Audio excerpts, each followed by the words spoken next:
Hi, this is Anne from Music Discoveries. Welcome to another mini lesson. Today we're going to be looking at a piece that I composed earlier this year, this is 2024. It's called Shadow Dance. This is a mid-intermediate level piece.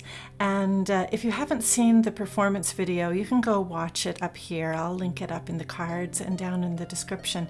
But I'm just looking at the YouTube video here, and some people have written lovely comments about it. Somebody says that they like how it's mysterious, haunting, and stunningly beautiful.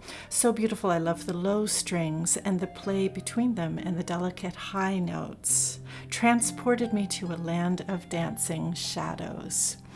So I think that this has been a favorite amongst some of my students. I've taught this piece a number of times, and I enjoy playing it so much as well. So I wanted to do a mini lesson to help you with some of the issues that have come up again and again with my own students.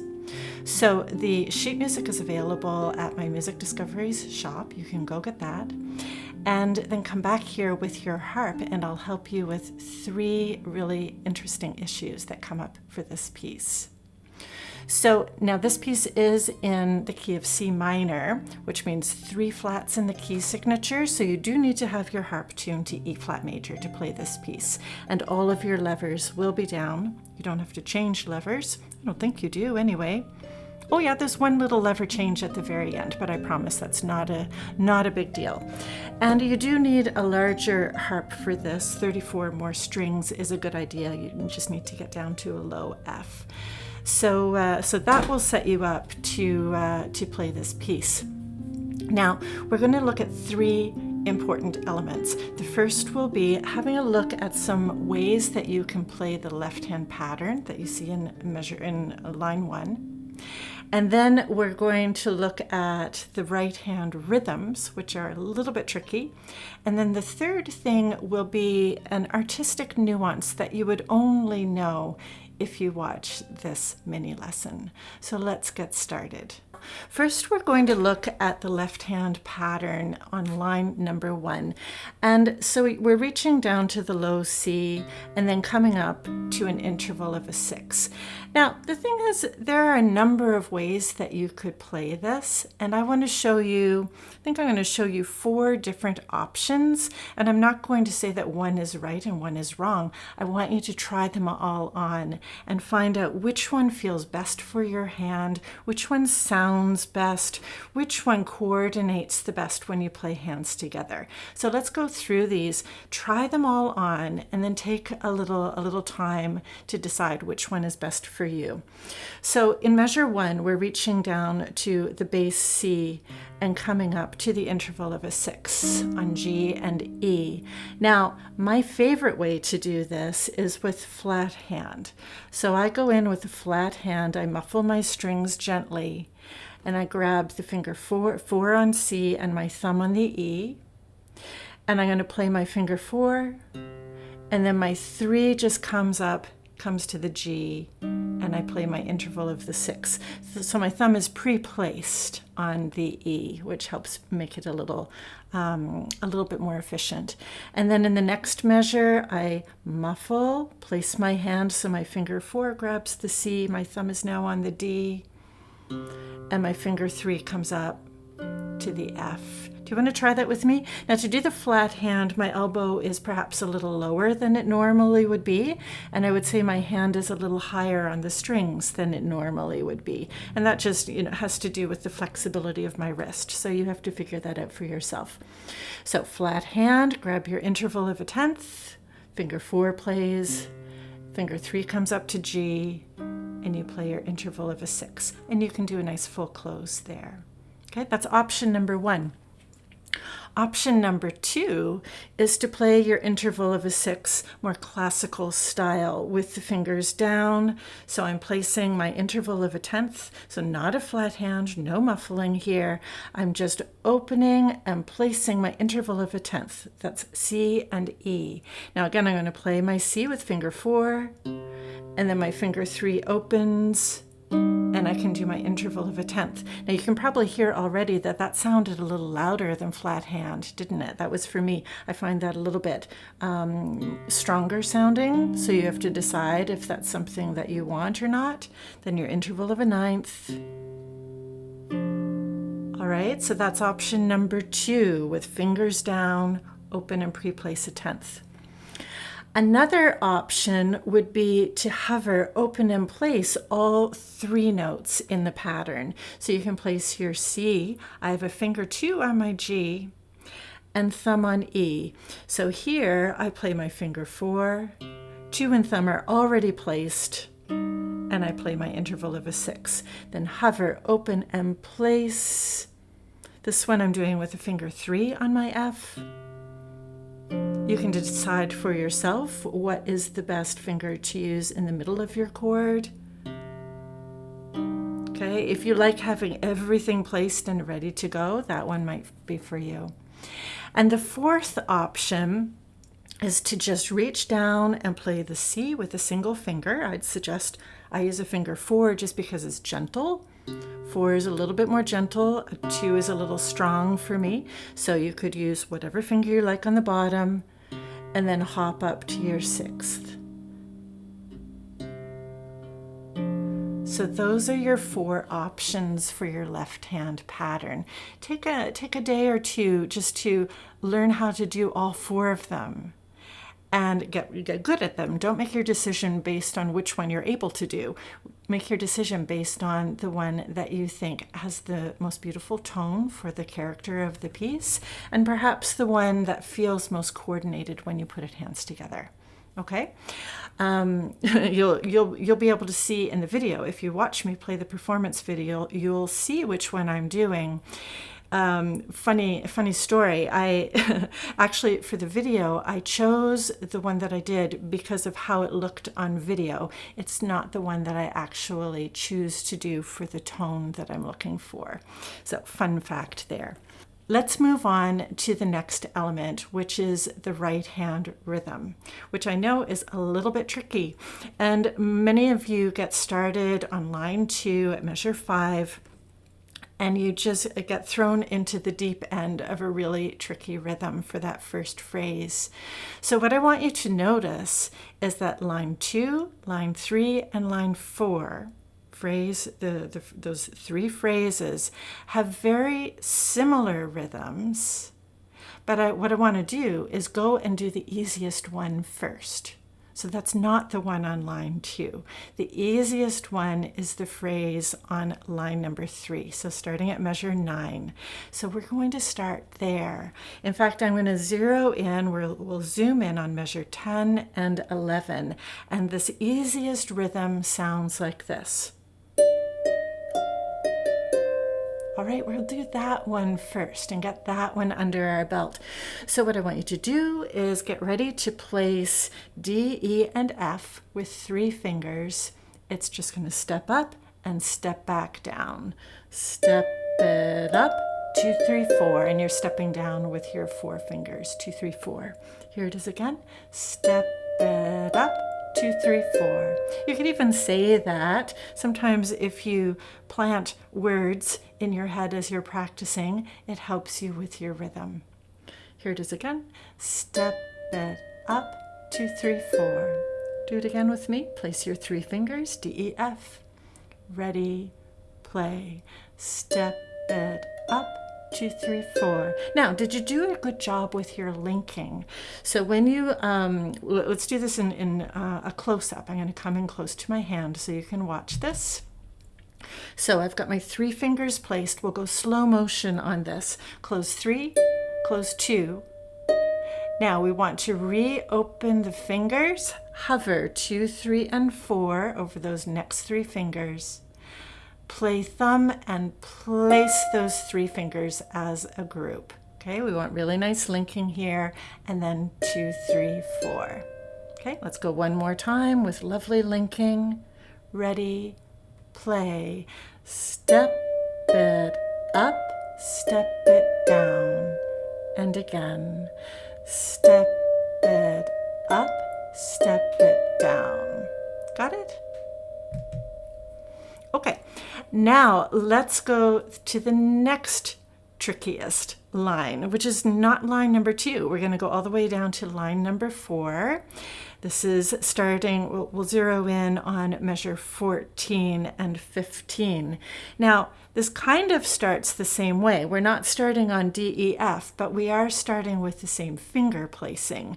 So we're going to place 3 fingers on F, G, A. So we have step it up again. Now listen to this one. It's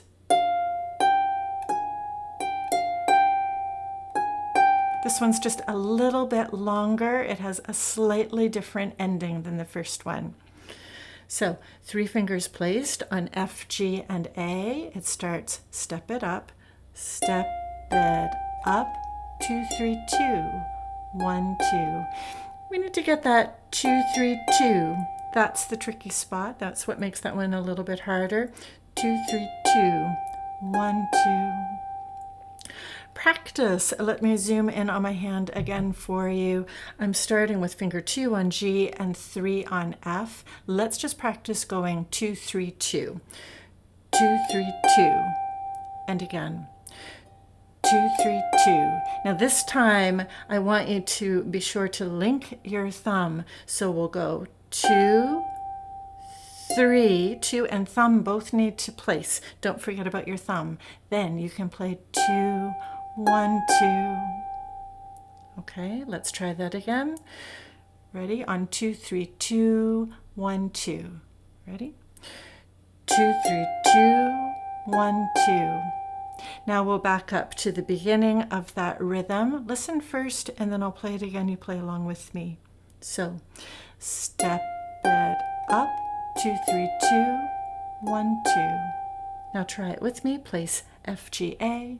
Ready, play. Step it up, 2, 3, 2, 1, 2. Let's go again. Ready, play. Step it up, 2, 3, 2, 1, 2. Good. Let's go back to measure 10 and see if you still remember the first one. We're going to mix them up and try to test your memory for each one. So back to measure 10, you're on D, E, F. Ready, play. Step it up, step it down. Remember that one? Let's do it again. D, E, F. Ready, play. Step it up, step it down. Good. Now down to measure 14. Okay, F, G, A placed. Ready, play. Step it up, 2, 3, 2, 1, 2. Let's go again. Ready, play. Step it up, 2, 3, 2, 1, 2. Got it? Now let's go back to the phrase on line number 2. Okay, now this one also starts on D, E, F, just like the second phrase, the one at measure 10. So listen first. We start the same way, but it's going to be much longer. So listen.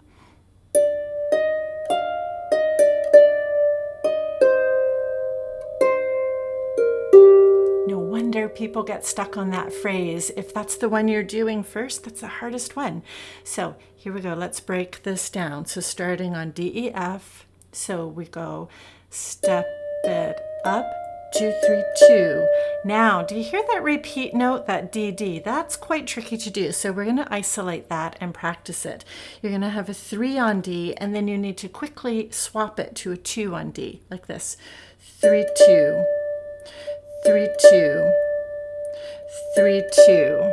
Do you see that happening over the bar line? Now we'll make that a little bit more specific. When you swap to 3, 2, I want you to place your thumb. So watch. 3, 2. And you see I placed my thumb as well. Let me go in close so you can watch that.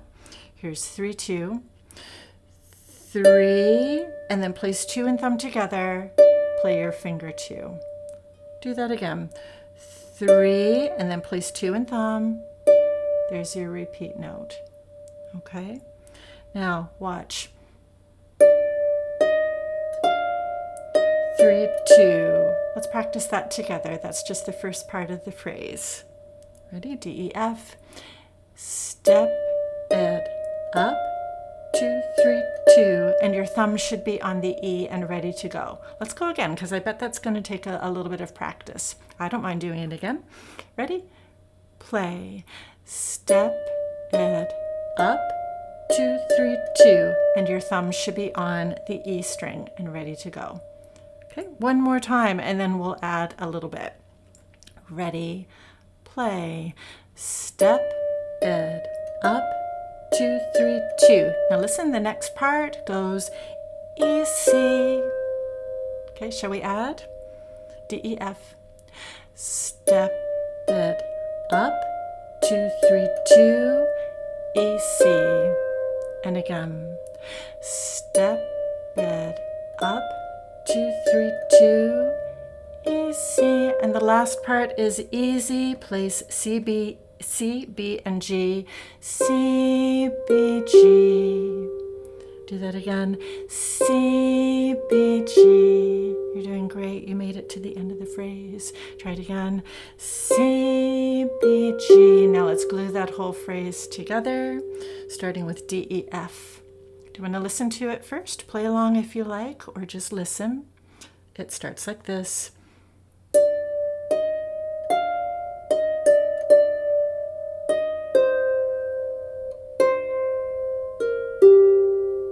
Okay, let's play it together.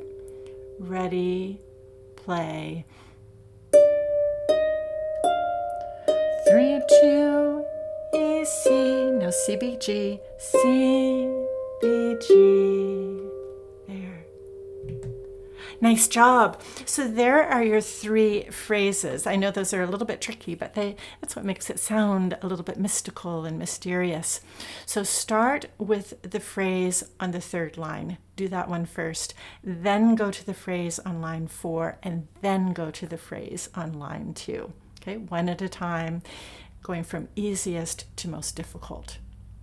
Now, the last thing that we're going to look at in our mini lesson is just an interesting artistic nuance that I like to do in this piece. So I'm going to share this one with you.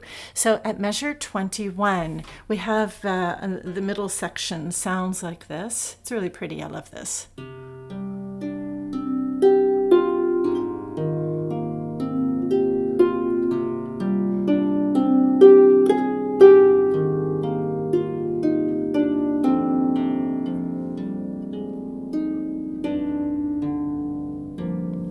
So nice. I love playing. It's very rewarding. Now, I was toying with how I would notate this section. It would have been quite normal for me to notate this section like this, because we have the steady 8th note pattern weaving between the hands. But I chose to notate it like this. You notice the left hand is written with 2 8th notes and a half note now. And I was almost going to put a tenuto mark on the half note. And I thought, no, I'm not going to do it. But that's the nuance that I want you to think about. I want you to shine a spotlight on those half notes that the thumb plays. And it's going to make a little bit of a hidden melody in there. So you're going to hear D. I want you to hear that D as a melody. B, and just play the thumb with a little bit more presence than normal. D, B, so it's a hidden inner melody that you can shine out just to give that line a little bit of interest. So it would sound like this.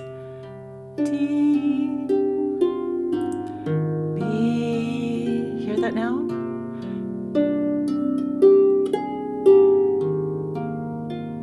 Are you starting to hear that inner melody? Why don't you try that with me now and see if you can get your thumb just to have a little bit more resonance.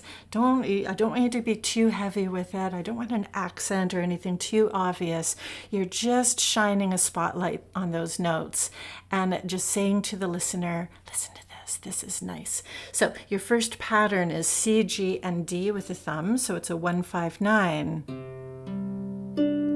And just listen. Make sure that you close the thumb, squeeze the thumb closed, but try not to yank your hand away. That's going to be too loud for the left hand.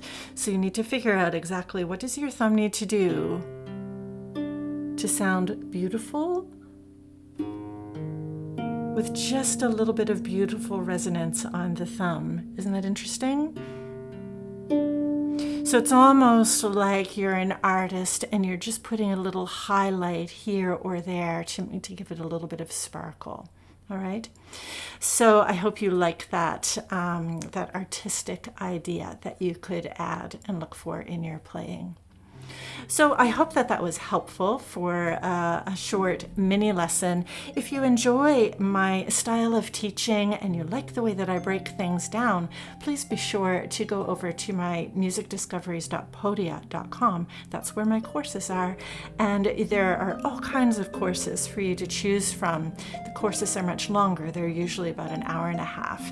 And I break things down step by step. Everyone is a little bit different because there is an art to learning and an art to teaching. It's not a science. So I have a different approach for every piece with special learning elements for you to discover.